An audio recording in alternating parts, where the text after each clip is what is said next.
मनोगत ऐकण्यासाठी, ज्यांचे विचार ऐकण्यासाठी आपण सारेजण आतुर आहोत ते महाराष्ट्राचे माजी मुख्यमंत्री, विधानसभेचे विरोधी पक्षनेते, जोरदार टाळ्यांनी स्वागत करूया आदरणीय देवेंद्रजी फडणवीस यांचं.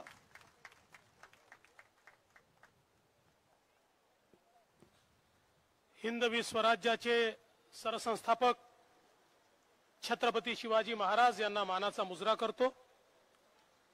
आज ज्यांचा महापरिनिर्वाण दिन आहे ते क्रांतीचे महासूर्य भारतरत्न डॉक्टर बाबासाहेब आंबेडकर यांना मानवंदना अर्पित करतो. आई एकविरेच्या चरणी नतमस्तक होऊन आई एकविरेचा आशीर्वाद घेतो आणि खऱ्या अर्थानं ज्यांनी आम्हाला रामाचा परिचय करून दिला आणि आमचं जीवन बदललं ते ऋषितुल्य महर्षी वाल्मिकीजी यांच्याही चरणी नतमस्तक होतो. आज कोळी महासंघाच्या वतीनं आयोजित साहित्य वितरण सोहळ्यामध्ये मंचावर उपस्थित सन्माननीय विरोधी पक्षनेते प्रवीण दरेकरजी, रायगड जिल्ह्याचे माजी पालकमंत्री आणि या जिल्ह्यामध्ये फिशिंग जेटीचं एक मोठं नेटवर्क ज्यांनी तयार केलं ते रवींद्र चव्हाणजी, हा कार्यक्रम ज्यांनी आयोजित केला आणि खऱ्या अर्थानं कोळी समाजाच्या प्रश्नाकरता प्रामाणिकपणे संघर्ष करणारे आमदार रमेशदादा पाटीलजी या ठिकाणी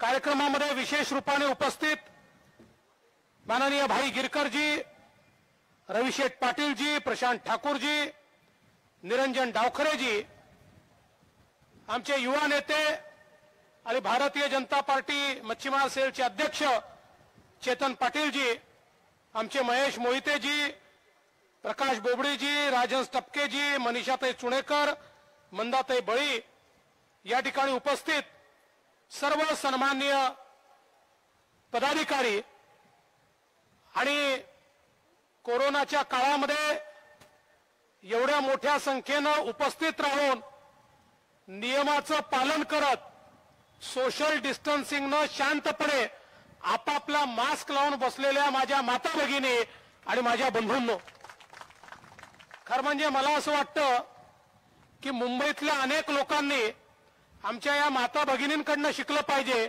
की कशा प्रकारे कोरोनाच्या काळात वागलं पाहिजे, कारण अतिशय छान सोशल डिस्टन्सिंगने सगळे लोक या ठिकाणी बसले आहेत, हे अत्यंत महत्वाचं आहे.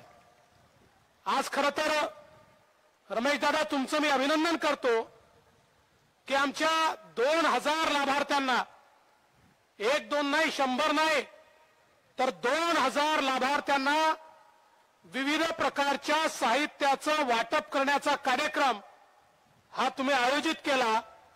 आमच्या हस्ते तर प्रातिनिधिक स्वरूपात 5-6 जणांना आपण दिलं, पण मी सगळं आलेलं साहित्य बघितलं.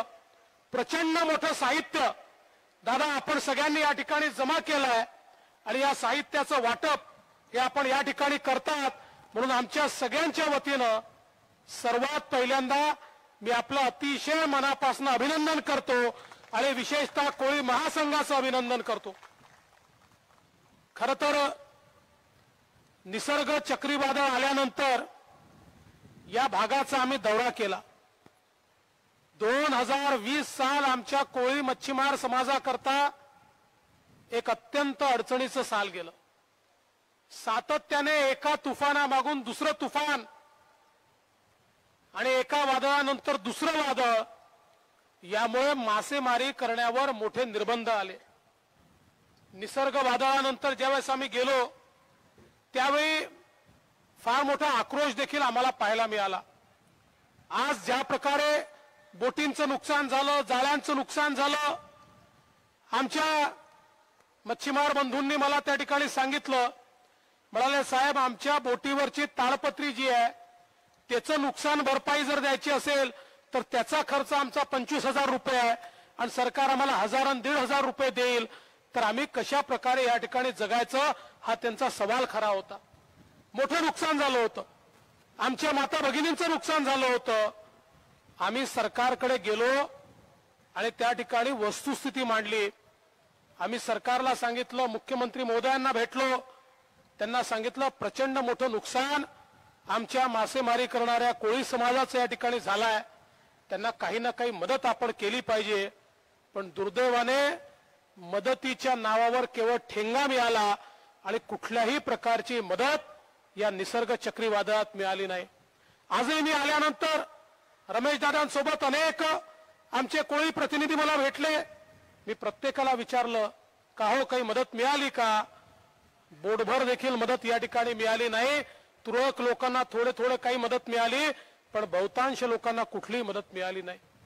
आज हे अत्यंत दुर्दैव आहे की जो समाज आपल्या मेहनतीतून या सागराशी दोन दोन हात करत त्या ठिकाणी मासेमारी करून आपल्या मेहनतीच्या भरोशावर जगतो आणि नव्हे तर अनेक लोकांची पोटं देखील भरतो, अनेक लोकांना त्या ठिकाणी अन्न पुरवतो.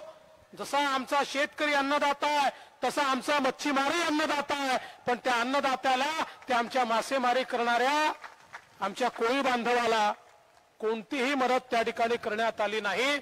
आणि म्हणूनच रमेशदादांनी ठरवलं, आमच्या कोळी महासंघाने ठरवलं की ठीक आहे, सरकार देत नसेल तर जेवढी आमची क्षमता आहे त्या क्षमतेप्रमाणे आम्ही मदत करू.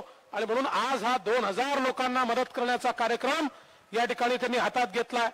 मागच्या काळामध्ये आपण सरकारमध्ये असताना 10,000 शीतपेट्या देण्याचा निर्णय घेतला होता आणि त्या माध्यमातून आमच्या ज्या भगिनी आहेत त्यांना देखील मोठी मदत करण्याचा प्रयत्न आपण केला. खरं तर आमच्या मासेमारी करणारे आमचे जे कोळी समाज आमचा जो आहे यांच्याबद्दल पहिल्यांदा कोणी निर्णय घेतले असतील तर ते देशाचे पंतप्रधान माननीय नरेंद्र मोदीजींनी घेतले. आपल्याला माहिती आहे, देशामध्ये पहिल्यांदा मासेमारी करणाऱ्यांकरता वेगळं मत्स्य संपदा मंत्रालय हे केंद्र सरकारमध्ये मोदीजींनी तयार केलं आणि सांगितलं की आतापर्यंत जो दर्जा कृषीला होता शेतीचा, तोच दर्जा हा आता मासेमारीला देखील मिळेल. हे करणारे पहिले नेते जर कोणी आहेत तर ते आमचे नेते माननीय नरेंद्र मोदीजी आहेत. आणि ज्या प्रकारे शेतीला 0% व्याजाचं किंवा कमी व्याजाचं कर्ज मिळतं, ज्या प्रकारे दरवर्षी हंगामी कर्ज मिळतं, तशाच प्रकारची योजना ही कोळी समाजाला मासेमारी करणाऱ्यांकरता देखील माननीय मोदीजींनी तयार करण्याचा निर्णय घेतला आणि ती योजना त्या ठिकाणी तयार केली. आज आपण बघा, प्रधानमंत्री मत्स्य संपदा योजनेच्या माध्यमातून एक मोठं इन्फ्रास्ट्रक्चर देशभरामध्ये तयार होत आहे. आज सागरमालाच्या माध्यमातून मोठ्या प्रमाणात इन्फ्रास्ट्रक्चर तयार होत आहे. अनेक वर्षानंतर पहिल्यांदा फिशिंग हार्बर म्हणजे मासेमारी बंदर हे या महाराष्ट्रामध्ये, कोकणामध्ये मागच्या वर्षी आम्ही त्या ठिकाणी त्याचं भूमिपूजन करून त्याचं काम सुरू केलं. इतके वर्ष एकही नवीन बंदर मासेमारीचं सुरू झालं नव्हतं. माननीय पंतप्रधानांच्या योजनेतनं ते आपण या ठिकाणी सुरू केलं. जवळजवळ मोठ्या प्रमाणात जेटींचं काम सुरू केलं. अनेक जेटी पूर्ण केल्या. आमचे रवींद्र चव्हाण या रायगड जिल्ह्याचे पालकमंत्री असताना अनेक जेटींचं काम त्यांनी पूर्ण केलं. अनेक जेटींचं काम सुरू असताना ते काम अर्धवट राहिलं. नवीन सरकारने ते काम बंद ठेवलेलं आहे. आज जेवढं ते काम त्या काळात झालं त्याच्यामध्ये एका नव्या पैशाची भर पडत नाही आहे. नवीन जेटी तयार करणं सोडा, पण आहे त्या जेटींचं रिपेअर करण्याचं काम देखील या सरकारने थांबवून दिलंय. हे अत्यंत दुर्दैवी आहे आणि कुठेतरी आमचे मच्छीमार समाजावर अन्याय करणारं अशा प्रकारचं काम आहे. आज आपल्याला माहिती आहे, मोठ्या प्रमाणात आमचा बोटिंग करता, ट्रॉलर करता, वेगवेगळ्या प्रकारे जे आमची मासेमारी करतात त्यांच्याकरता अनेक योजना केंद्र सरकारने तयार केल्या आहेत आणि त्या योजना आपल्यापर्यंत पोहोचवण्याचं काम आम्ही निश्चितपणे या ठिकाणी करतोय. मी रमेश दादांना आश्वासन देतो, दादा आपण हा कार्यक्रम तर हातात घेतलाच, पण एक कार्यक्रम असा हातामध्ये घ्या की आता केंद्र सरकारने तयार केलेल्या सगळ्या योजनांचं एक प्रशिक्षण शिबिर घ्या आणि आमच्या माता भगिनींना आणि आमच्या तरुण मुलांना त्याचं प्रशिक्षण देऊन आणि त्यांना सांगा की तुमच्याकरता किती वेगवेगळ्या प्रकारच्या योजना केंद्र सरकारने माननीय मोदीजींनी तयार केल्या आहेत. कारण जोपर्यंत आपण त्यांना ते सांगणार नाही, या सरकारमध्ये त्या योजना त्यांच्यापर्यंत पोचूच दिल्या जाणार नाही, त्या मधल्यामध्ये अडकतील आणि ज्यांच्याकरता पैसा दिला, ज्यांच्याकरता योजना तयार केल्या ते मात्र तसेच राहतील, त्यांना काही त्या ठिकाणी मिळणार नाही. मी एक अजून आपल्याला आश्वस्त करतो दादा, आपण सांगितलं ओएनजीसीच्या संदर्भात, आपण सांगितलं आरसीएफच्या संदर्भात आणि आपण सांगितलं जीएसडब्ल्यूच्या संदर्भात. या तिन्ही बैठका मी स्वतः आपल्यासोबत घेईन आणि या तिन्ही ठिकाणी जे आपलं काम या ठिकाणी राहिलेलं आहे ते काम त्यांच्या मागे लागून त्यांनी जी आश्वासनं दिली आहेत ती आश्वासनं त्यांच्याकडनं पूर्ण करून घेण्याकरता मी स्वतः आपल्याला या ठिकाणी मदत करेन, हा विश्वास मी आपल्याला देतो. एकच गोष्ट सांगतो, खऱ्या अर्थानं या समुद्राचे खरे मालक तुम्ही आहात, मुंबईचे खरे मालक तुम्ही आहात. मुंबई तुमची आहे, तुमच्यामुळे ही मुंबई आम्हाला मिळाली आणि या मुंबईमध्ये आम्हाला राहता येतं आणि म्हणूनच आम्ही तो निर्णय केला की एक कोळीवाडे मुंबईतले जे आहेत त्याचं सीमांकन होऊन ते कोळी समाजालाच मिळाले पाहिजे, कोणा बिल्डराच्या घशात ते जाऊ देता कामा नये आणि ते सीमांकन त्या ठिकाणी रमेश दादा आपल्या नेतृत्वात आम्ही करून दाखवलं आणि आज खऱ्या अर्थानं तेही काम जे आपण पूर्ण केलं आणि जे वाचलं होतं, वाचलेलं काम बंद आहे, पूर्ण केलं त्यांना फायदा झाला पण इतरांचं काम मात्र झालेलं नाही. आणि म्हणून कुठेतरी मला असं वाटतं की या कोळी समाजाचं जे कर्ज आहे या मुंबईवर आणि या कोकणावर आणि या महाराष्ट्रावर ते देखील लक्षात ठेवलं पाहिजे आणि म्हणून त्याच्या पाठीशी उभं राहणं हे आमचं आम्ही कर्तव्य समजतो. दादा, तुम्ही हरिदास कमिटीच्या संदर्भात सांगितलं, खरं आहे, सर्वोच्च न्यायालयाच्या निर्णयाचं पालन करण्याकरता आणि त्याचं पालन होऊन आमच्या कोळी समाजाला व्हॅलिडिटी मिळावी म्हणून आपण रिटायर्ड जस्टिस हरिदास कमिटी तयार केली. आणि नुसती कमिटी तयार नाही केली दादा, आपल्यासारख्या एका मातब्बर माणसाला आपण त्याच्यामध्ये टाकलं आणि त्याचा अहवाल आपण तयार केला. आपल्या अहवालामुळे खरोखर आमच्या कोळी समाजाला न्याय मिळू शकतो, कारण जस्टिस हरिदास यांच्या कमिटीने एक चांगला अहवाल दिलाय. पण दुर्दैवाने अहवाल आला आणि आचारसंहिता लागली, आचारसंहितेनंतर इलेक्शन लागलं आणि इलेक्शन नंतर नवीन सरकार आलं. 1 वर्ष झालं.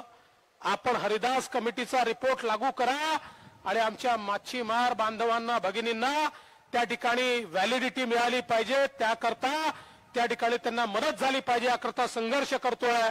पण सरकारने हा रिपोर्ट अजूनही दाबून ठेवलाय. पण जरूर आपण सगळे मिळून, दरेकर जी आहेत, सगळे आपले आमदार आहेत, आपण सगळे मिळून या अधिवेशनामध्ये सरकारच्या पाठीमागे लागू आणि कुठल्याही परिस्थितीत हरिदास कमिटीचा रिपोर्ट हा त्या ठिकाणी समोर सादर झाला पाहिजे आणि हा व्हॅलिडिटीचा प्रश्न सुटला पाहिजे, याकरता आपण सगळे मिळून प्रयत्न करू, हा विश्वास मी देतो. पुन्हा एकदा एवढ्या चांगल्या कार्यक्रमात आपण बोलवलं, एवढ्या चांगल्या संख्येनं आपण आलात, सगळ्या नियमांचं पालन करून हा कार्यक्रम केला, त्याबद्दल आपल्या सर्वांचे आभार मानतो. आणि दादा, आजचा तर हा कार्यक्रम आपण घेतला, 2000 लोकांना आपण साहित्य वाटप करतात, पण यानंतर यापुढे देखील अशा प्रकारचे अनेक कार्यक्रम आपण घ्यावेत, याकरता आपल्याला शुभेच्छा देत माझे 2 शब्द संपवतो. धन्यवाद. जय हिंद, जय महाराष्ट्र. धन्यवाद फडणवीस साहेब, आपण जो जो शब्द दिला तो पाळलात आणि त्यामुळे